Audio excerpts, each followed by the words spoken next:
You know, I'm crazy about roses of all kinds, but I think that any of them that are disease resistant and easy to grow, well, they go right to the top of the list. And that's why I love knockout roses. Another reason is that they work so well with other plants, whether I use them in containers or I'm planting them out in the big borders here at the garden home.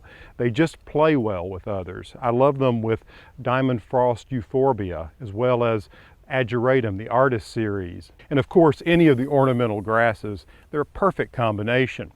Now, what I like also about this particular rose is that it's really cold hardy. So a lot of my friends who live in the north up to zone 5, they can enjoy knockout roses in their gardens. Now, a lot of people are afraid to prune. I love to prune because what it means is just more flowers. And what I'm doing out here today is I'm just deadheading. I'm just taking out some of the old flowers and spent buds where the hips are, because I want more and more blooms. Just look at all the buds across here. It's really quite fantastic.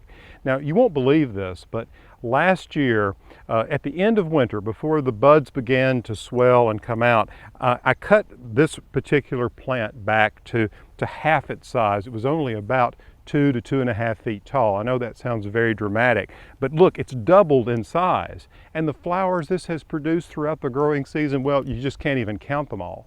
Pruning really is pretty simple. Like I said, I just cut these back to about 30 inches tall, and then I went into the interior of the plant and removed any damaged or dead stems. Now, you don't need to worry about the usual rose pruning cutting back techniques like looking for an outward facing bud. I just lopped them off to the desired size.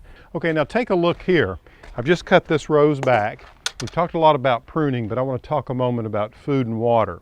After I prune them like this and take out all the dead flowers, you can see lots of new buds coming on already.